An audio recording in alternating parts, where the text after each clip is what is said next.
Hey, hey, welcome to the Patrick Party Pregame Season 3 of Patrick Party Pregame. College football is back, my friends. We've made it to Labor Day weekend. We've made it to September. And man, I'm excited to be back here. We've been planning the show. We've been planning Patrick Party stuff for what feels like a long summer and a dramatic off season. And it's exciting to finally get back to the field, finally get back to the action. There's so much talk around college football. There's so much, just like everything on Twitter and everything on the internet, all the reading. It's a lot of fun, all the practice observations. But you know what? It's finally fun to go play the sport that it's all about. And that's what happens today on this first college football Saturday of the season. So I'm super excited. I hope you are too. It's going to be a fun football season here on the Patrick Party. And I'm so excited to be back for year 3 of Patrick Party Pregame. New graphics, same spot, same spotlights. It's going to be a lot of fun. And we're going to talk a lot about Auburn football as we go through this big year for this football program, this big year for Brian Harsin and the staff.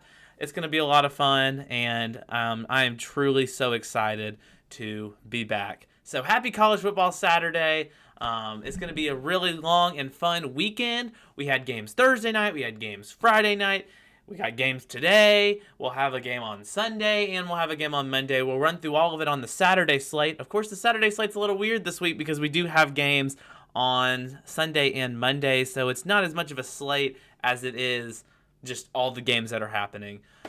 So I'm super excited about that. And let's just go ahead and get into it. We'll talk about the Patrick Party just for a second. Obviously, you found the pregame show. This is Patrick Party Pregame. We do a around 60-minute show every single college football Saturday. We break down all of the big-time matchups, and then we do a focus on whoever Auburn's playing that week. So today, obviously, it's the Mercer game. So this is pregame. On Thursday morning, we sent out the Patrick Party email newsletter, so you can sign up for that. I always say subscribe. It's 100% free. Everything we do here on the Patrick Party is 100% free, but we do an email newsletter, a little bit different this year. This year, we're doing more of just like a piece or like just something interesting that's kind of loosely involved with the game or maybe the opponent we're playing. So, for example, this one was Fall in Auburn. It was just talking about the emotion of game days and being excited to be back and stuff like that. This coming week, I'll go ahead and just spoil it. It's going to be a tribute to the 1972 Amazings team. We're also going to have a segment on pregame every single week where we tribute the Amazings team as well. Now, that's the 50th anniversary of that 1972 Auburn Football Tigers team. But we're going to do a piece on them, and then we're going to do something fun for the Penn State weekend. So each newsletter, it's not like analytical. It's not like you're reading an article. It's just kind of something different, just something to think about that just kind of makes the sport cool. So we'll do that. There's also like game day information. You'll find all your Patrick Party information on there as well. Friday morning, we release the Patrick Party podcast. We're going to do Friday mornings, just kind of an overall thought of the program. And really as a whole, this goes for, and then pregame Saturday morning, as you found. We'll do our picks at the end of the show, and then we'll post it out on our social media platforms. What we're trying to do here on the Patrick Party this year, we're not trying, there is a certain level of journalistic, like professionalism that I'm trying to have here. I like the graphics to look nice. I want it to be formatted and grammar correctly. But it's the Patrick Party. We're really embracing the name. We're embracing the theme and the branding of that. So we're going to have a lot of fun.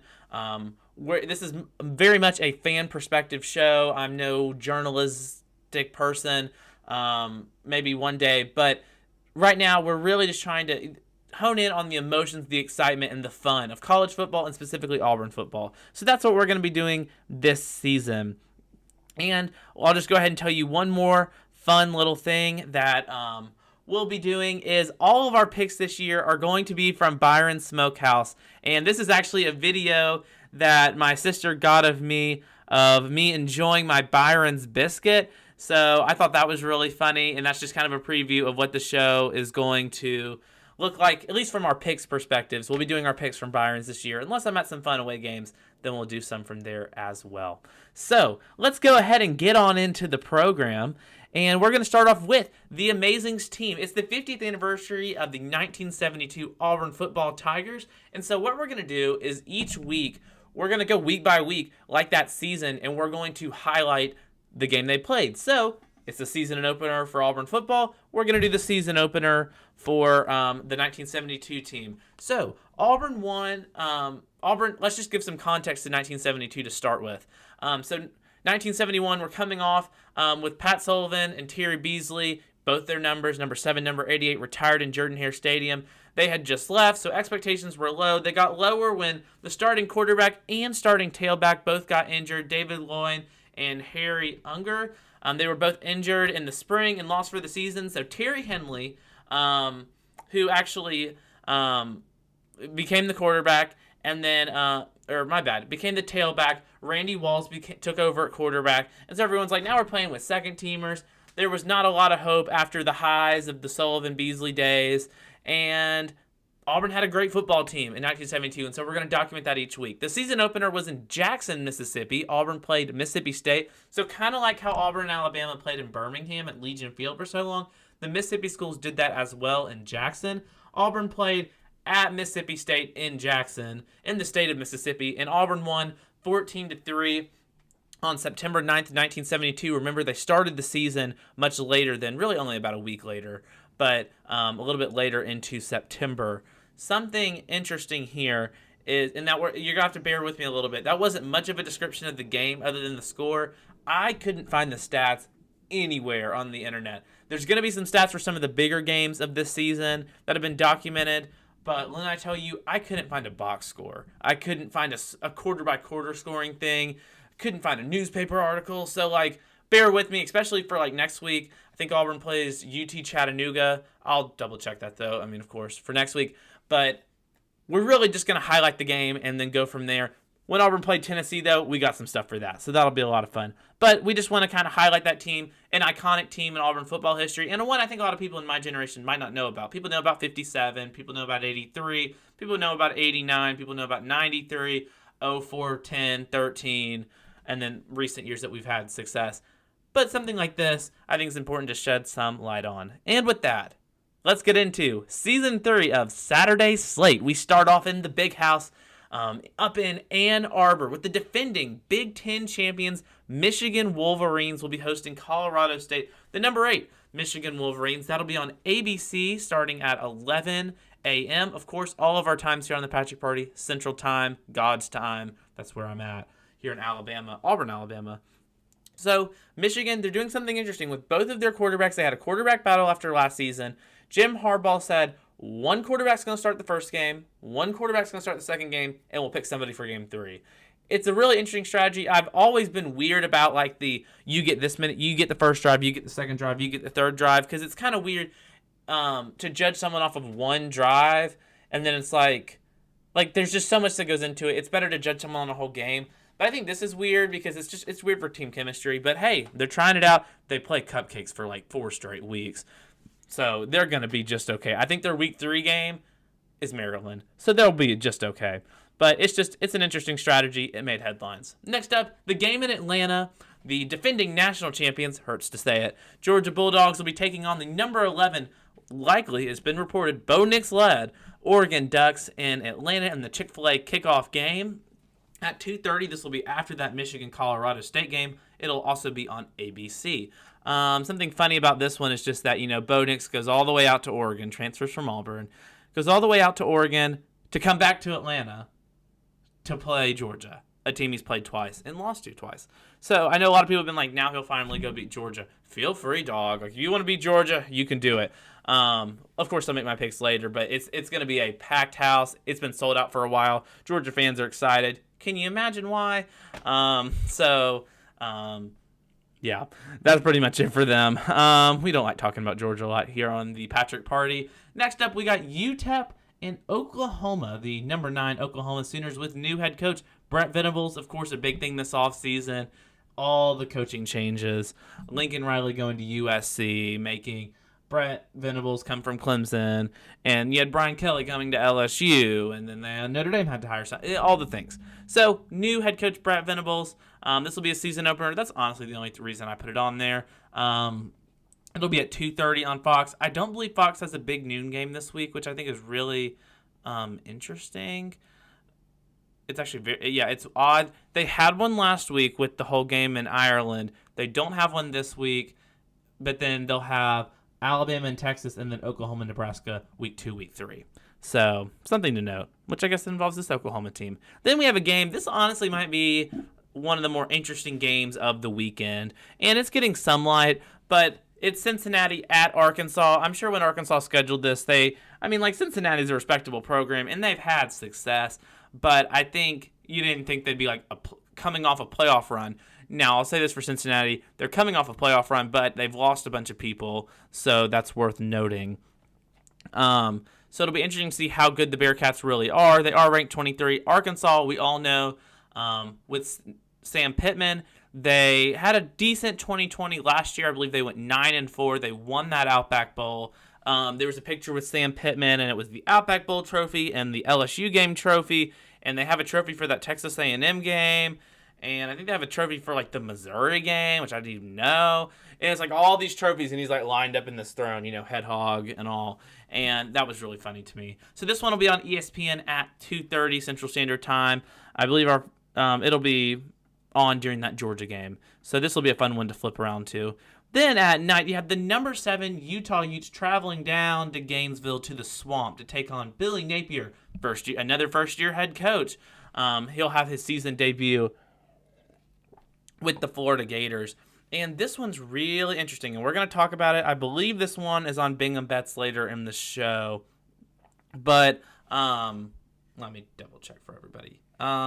It's actually not. Okay, well, the line's really interesting in this one because Utah is only because the line was really small. Utah's only like a 2.5 point favorite. And you think, well, Florida, they were rebuilding after their bad year last year. It is at Florida, but they're an SEC team. And it's funny that someone like Utah that's gotten so much playoff love, somebody on game day, which I don't care what those people think, but they put them in their playoff thing. They're getting love, and I think they'll be a good team, and they'll probably win the Pac-12. Well, at least a lot of people think they will. They're only a 2.5 point favorite at Florida, which isn't even they're a top tier SEC team, but we don't know what to expect. It's a new head coach. There's so many unknowns, and it's just funny that's how it works out. I think it'll be a great crowd in Gainesville. Gainesville's always a good crowd, but I think for big games, they really turn it up. And if you think about it, they don't have a Georgia game at home every other year. That's always in Jacksonville. So for them to have a big home game is a big deal because there's the East teams aren't anything exciting. What? But this one will be on ESPN. This will be a night game down in the Swamp. I'll make my pick on this one later. Then you have Memphis, Mississippi State. This one's interesting to me, and it's not like a ranked game. It's on ESPNU, so it's not been getting, quote, the love that some of the other big-time matchups are, and that's valid because it's not like this is some, marquee, blah, blah, blah, blah, blah. But I think this is going to be a good game. Mississippi State, I think year 3 under Mike Leach, they're either going to be really good or they're not. That's all Mike Leach teams if we're being honest with ourselves. But Memphis, I don't really know what to expect for them. I'm not going to lie. I don't know that much about Memphis. I do know Memphis beat Mississippi State last year in the Liberty Bowl. Memphis came back and beat Mississippi State. This one will be in Stark Vegas. We'll see. I think Mississippi State could be pretty good this year. But you kind of have that vibe with everybody in the SEC West. If you think about it, like Alabama, they're going to be good. A&M, people think they're going to be good. LSU, they're the wild card in the whole thing. They have the talent. I just have no idea what's going to be the deal with LSU. Ole Miss is going to be good with Lane Kiffin. Mississippi State's going to be good with Mike Leach. I'm a believer in Auburn. Well, somebody has to finish last in the West. Somebody has to. Arkansas is going to be good. So it's like a weird, everybody can't be good. And that's why you play the game, because somebody's got to win. So that's my thought on that. Next up, we have what is, quote, the marquee matchup of the weekend. Number 5, Notre Dame, Fighting Irish. I think that's a couple spots too high if you had to ask me. But hey, let's boost the TV ratings. It's week 1. And then Ohio State, a championship favorite. A lot of people have picked the Buckeyes. They're number 2. This one will be in the Horseshoe, ABC Saturday Night Football. Chris Fowler, Kirk Herbstreit, the whole gang at 6:30 on ABC. This is a rematch of that 2016 Fiesta Bowl, which, of course, it's weird, right? Because it was 2 different head coaching staffs, but it also low-key, high-key wasn't, because Brian Kelly left, but they hired the defensive coordinator. Urban Meyer left, they hired the offensive coordinator, and a lot of them kept their assistants. So it's like the same, like it's kind of the same, like it's different, but it's not, if that makes sense. Like it's the same like regime, but it's like a different administration. I don't know if you catch what I'm saying, but no, this is for how highly of a ranked matchup this is, and for all the excitement. What's interesting in this one is that Ohio State's like a 17.5 point favorite. That one isn't Bingham's bets, and it's just like, then why was Notre Dame ranked so high? For TV ratings. We know. But Notre Dame, it's the same story every single time they play a big game. When they're going to win one. When they're going to beat a marquee team. Everyone will go bananas when they do. But it's like, at some point, when are you going to finally win that big game? Next up, we have LSU with another new head coach, Brian Kelly. We just mentioned him in his former team with the Notre Dame Fighting Irish, taking on Mike Norvell's Florida State Seminoles. This one will be in New Orleans, 6:30 ABC. They're playing a 2-year thing, LSU and Florida State, and it's odd to me. This year they're playing in New Orleans, neutral site. Next year, neutral with, big air quotes. Next year they're playing in, I believe it's Jacksonville, neutral site. But it's like not, because it's like close to the other schools. So like at that point, like why didn't y'all just play home and just keep more ticket revenue? I don't know, but that's what they're doing. This one will be on Sunday. Keep in mind Sunday, 6:30 ABC. So Brian Kelly, LSU is the wild card in the whole picture of college football for me. I don't know what to expect of them. I really have absolutely no idea what to think of LSU. They're very talented. Like, I think they can be a good team, but you just don't know what to expect. Of course, Brian Kelly's a fantastic head coach. Then you have Florida State, Mike Norvell. Man, they need a big win. This could be big. Even though I know it's an unranked LSU team, they have a new coach. It could be a little weird in year one. This would be humongous for Florida State. They need a big win. Florida State actually played last week against the nobody at home. There's some weird rain delays, but they got the game in. So this is going to be a really interesting game to watch. And then Monday night, it's two teams that I think are aesthetically pleasing with the colors. Like, I like the matchup. But this isn't going to be a good game. Number 4, Clemson, who I think after getting told they weren't as good as everyone else, and everyone like not putting them on the same tier as like Ohio State and Alabama because they had like one off year last year, I think they could have something up their sleeve. They also play such an easy ACC schedule. Like, y'all calm down. Number 4, Clemson, playing... I don't know if it's technically at Georgia Tech, but it's in Mercedes-Benz. Georgia Tech has done this. I think it's stupid. Like, play home games because you get more revenue. It's more of a home crowd. There'll be more Clemson people at this Mercedes-Benz game than there will be Georgia Tech people. That's how it was when they played Notre Dame there. So I don't really understand why they're playing at home, because it's like only a couple minutes down the street, but like Georgia Tech people ain't going to go to that. It's at 7 o'clock on ESPN on Monday night, so this will be a fun one. If you look at recent history of these games, it hadn't been close. It has not been close. So we'll see how that one goes. And then the Auburn Tigers will kick off year 2 under head coach Brian Harsin against the Mercer Bears in Jordan-Hare Stadium at 6 o'clock on the SEC ESPN Plus network. If you go to my podcast, I kind of explain how to watch it. It's a little odd. Auburn will be going for their 6th straight season opening win. This would be the second under Brian Harsin. Last year they started with the Akron Zips. Mercer, Auburn's FCS opponent of the season. It's the Wear White game. This is what I'll be wearing. Pat Dye shirt, Legacy. Don't think anyone else will have it on, so, weird flex. But this is Auburn's season opener. It's a make it or break year. Something I'm trying to do here is I'm not trying to just repeat the same 15 things we've all heard all offseason, but at the same time, it is significant. We all know the off-season drama. I don't feel like I need to address it. If you don't know what it is, you haven't been paying attention. I didn't mean that in a rude way, but you're a Google search away from it not being that hard. All the drama went down, all the speculations, all the accusations, all the drama. And we get through that, and then we have the quarterback battle, and I know some people don't love who we ended up picking. I'm a little bit more of a believer. At least I have been in the last couple of weeks. But it's an Auburn team with a lot of questions, and if you read Fall in Auburn, I mentioned that there's so many questions with this team, with the quarterback, the offensive line, the wide receivers. Can the defense reload? Can we overcome all the drama? Like, how is this all going to work with Harsin? Is he going to keep his job? It goes on and on. We don't have an athletic director. I think with all that, I think this is where Auburn can thrive. This is my low-key wishful thinking. I think, Auburn chaos. Everyone talks about it. That's kind of part of the magic. It's part of the fun. I think this one could be good. Now, as for the Mercer Bears, I'm not worried about it. I'm not going to lie. But you got to take it one step at a time. We got to play this week. We got to play next week. And then we'll have the big-time game against Penn State. And so these first 2 weeks, we're going to be analyzing things, but we all know, we know what we're waiting for. But hey, it's the first week, so you know what we can talk about? Fall camp. I'm excited about fall camp. I personally like fall camp, so don't hate on it. Now, I'm as ready as anybody to kick off the season, be ready, actually do things. But fall camp's interesting, and so what I wanted to highlight here is our fall camp darlings. These are individuals that had a great fall camp. It's great. Something interesting about fall camp, unless there's injuries, it's kind of hard. Rarely do you leave fall camp being oh, this is awful, we're gonna suck, blah, blah, blah, blah. I mean, maybe you were this year, I don't know. But it's kind of a time just to get hype about the season and talk yourself into all these unrealistic expectations. And that's what I've done again. So our darlings of fall camp, we have 5 of them. People that maybe you don't know them, maybe they're not household names yet, but they had a big fall camp and they're at least going to earn playing time at the beginning of the season.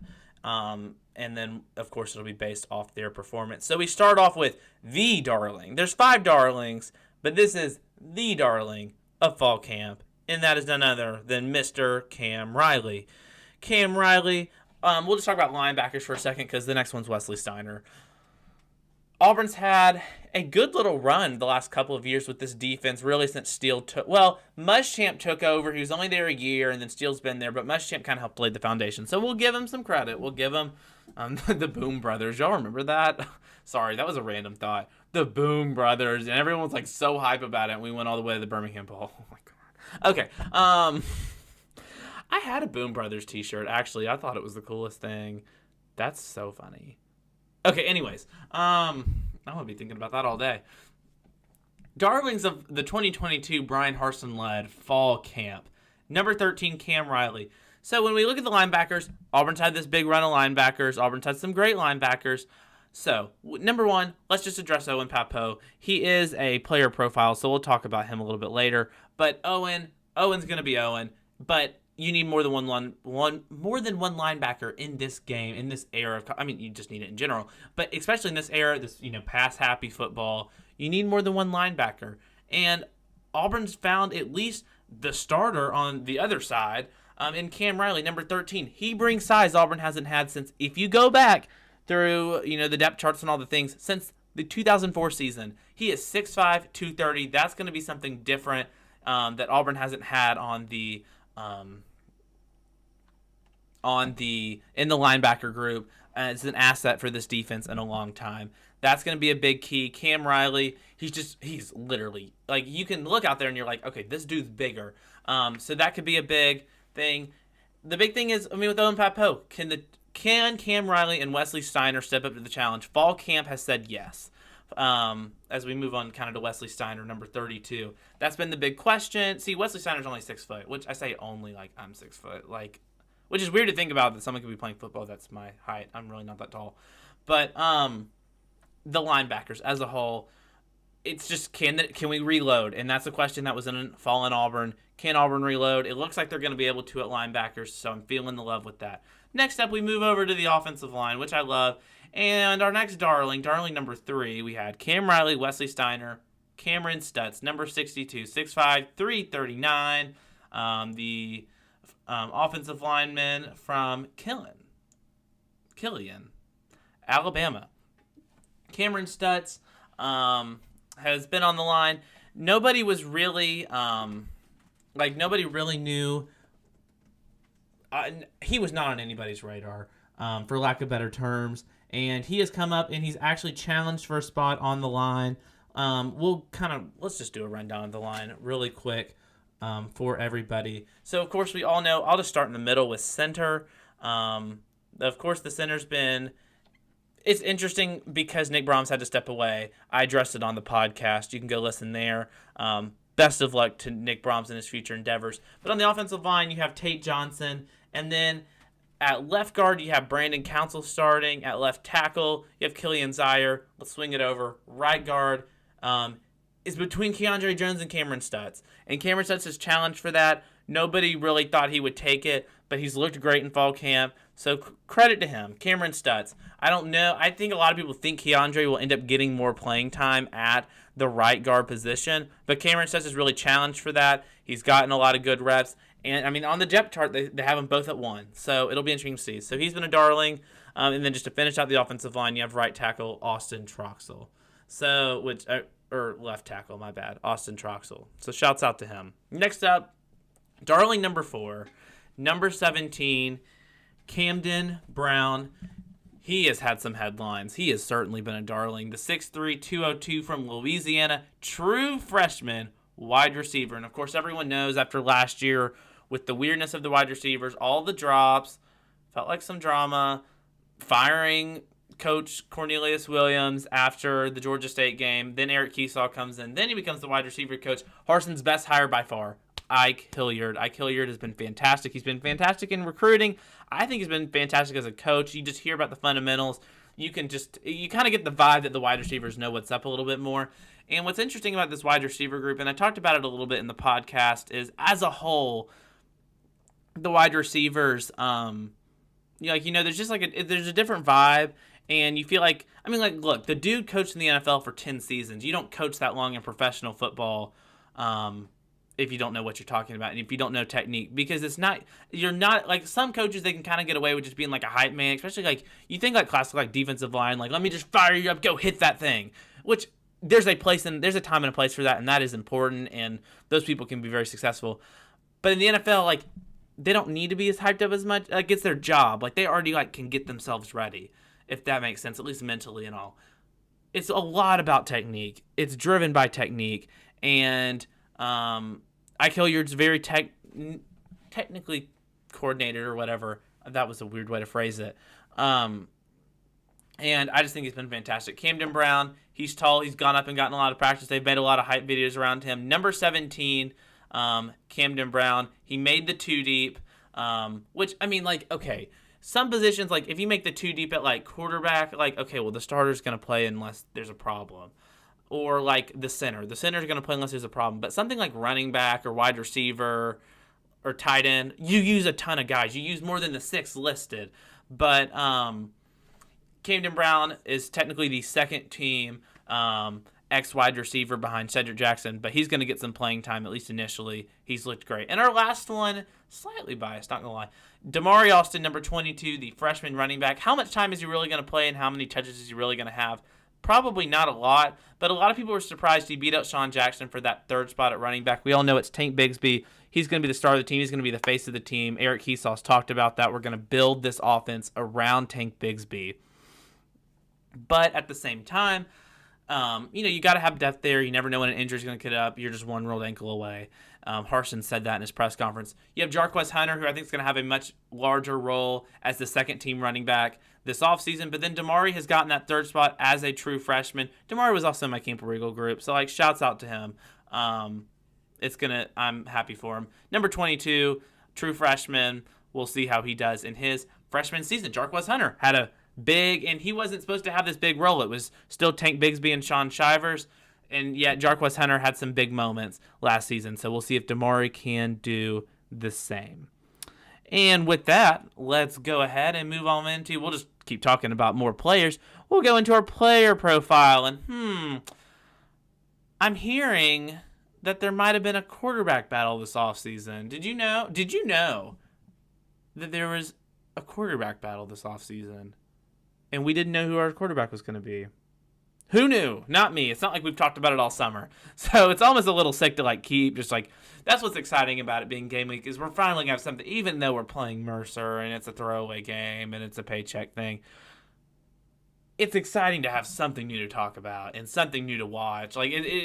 That's really what we're at. You can only keep doing, and especially for players practicing, you can only keep hitting the same people so many times before it just gets old. So let's talk about our lovely player profiles. So we'll start off with the starting quarterback, QB1, TJ Finley. Harsin in his press conference, so it got announced Sunday. Some ESPN reporter got it, which means somebody leaked it, which is interesting. But then Harsin told the team, they put out the graphic, and then they had the press conference. TJ Finley spoke. There was a lot of confidence about him, and I think that's key. I think when you go from being this like thrown in the fire, we have an injury, like we've had a problem, just go fix it, like be the quarterback.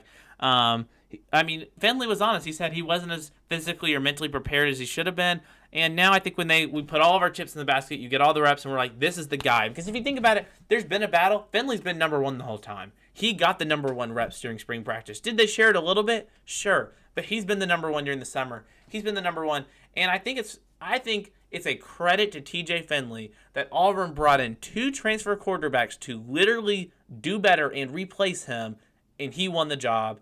He came out and he was the better quarterback, and I give him the credit for that. I think that's worth noting.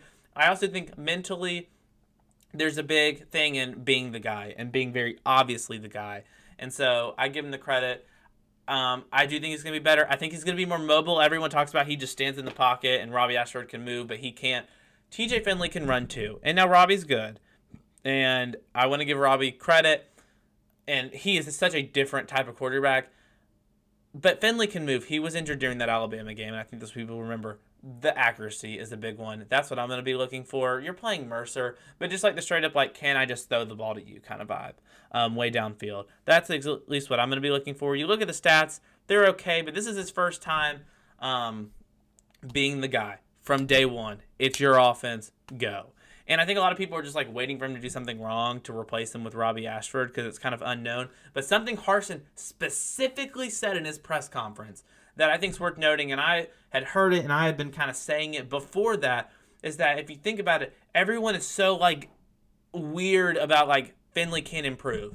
And there's like no way he improved this offseason, which is not necessarily true because let's think about it. I think it's still kind of that Malzahn in us a little bit that quarterbacks didn't really improve under Malzahn. Nate Marshall did a little bit. Jarrett Stidham had a couple stats, and Bo Nix did a little bit, but like there was not this clear improvement at quarterback.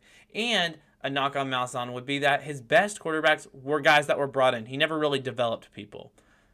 That's different than Harsin. At least the vibe is supposed to be the whole point of hiring Harsin was we can't recruit like Alabama and Georgia can. But if we can recruit at the level the Malzahn staff did, which we're not now, but if we can recruit at that top 10 level and Harsin can develop these quarterbacks, we'll be just as competitive. And not just quarterbacks, players as a whole. If we can develop these players, we'll be just as good. TJ Finley looks the part. He looks like an NFL quarterback. Can Harsin coach him up? And Harsin said in his press conference, this is not a direct quote, but he literally basically said quarterbacks at Auburn University can improve too and can get better. And can be better than they were last year. And we're not worrying about last year. We're worrying about right now. And we want to get better. And I retweet. That's my thing on TJ Finley. Give him a fighting chance, guys. Like, let's not attack the man over silly things. I'm feeling the love. That's it. Okay. Next up, Tank Bigsby. We know he's going to be good. We know he's going to be really good. It's his last season at Auburn. Dude's going to the NFL.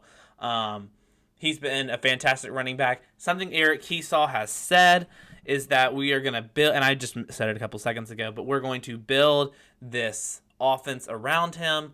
And, I think that's a big thing. If you look at last year's play, Eric Keesaw's calling the plays this year. Mike Bobo called them last year. Harsin did say it's up to Keesaw if he's going to be on the sidelines or in the box. Mike Bobo and Derek Mason were in the box last year. So we'll see what Keesaw ends up doing. I don't know what he's done in the past, so sorry. But Keesaw has said that we are going to build this offense around Tank Bigsby. We're going to be a run-first offense. And I think, and Tank said it a little bit, and I think that's going to be, that's when Auburn's been at its best. Think about Auburn's best football seasons. 2010. We ran the ball. Michael Dyer. We all remember that. Auburn did jet sweep. We know the running. 2013, literally Trey Mason. But then you also had Cameron Artis-Payne in 2013. 2004, literally Cadillac Williams and Ronnie Brown. Look at the NFL draft.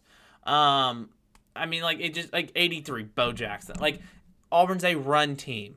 when Auburn can run the ball, Auburn can win games. And at the end of the day, think about the national champ in all this pass-happy college football. And I'm not against the pass, and I'm not against throwing the ball, and there's a lot of good things in that.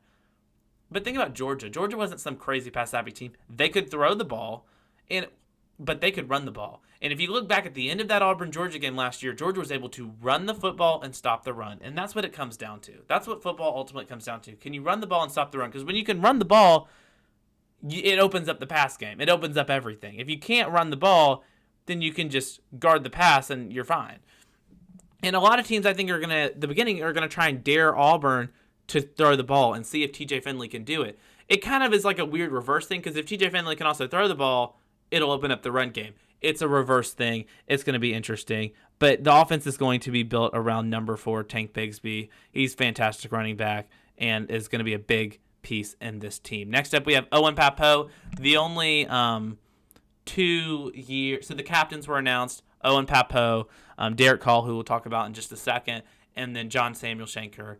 Owen Pappoe is only the 4th 2-time captain at Auburn. Harsin said how the team does it, at least with him, is they vote. And so it's voted among your peers, and I think that's a pretty big honor. I think that's the right way to do it, and he got it twice, so that's a big deal for him. But Owen Pappoe, coming off the injury, everyone said in fall camp he's looked like regular Owen Pappoe, maybe even better. So we're going to need that on that linebacker if he can really be a leader, not just as a captain, but also the linebacker is the quarterback of the defense. And so we'll see how Pappoe can do that. Derek Hall, another big, crucial piece coming back for this football season, trying to end on a better note than last year. The senior edge, him and Eku Leota, I'm excited about that. I think our D-line, also I believe Jason Jones as that nose tackle, Marquise Burks. I am personally excited about this defensive line. Derek Hall is going to be the leader in that. He's been a vocal leader for this team. Him and John Samuel Shanker, very vocal during all the drama with Harsin, supporting their coach, supporting their guy. And I think Derek Hall is in for a big season. I think it's going to be good. Harsin said that on their podcast. Harsin's podcast actually had all 3 of the captains talking about their life stories, their recruiting, how they got to Auburn, and things they've learned since they've been here. I think it's been very interesting.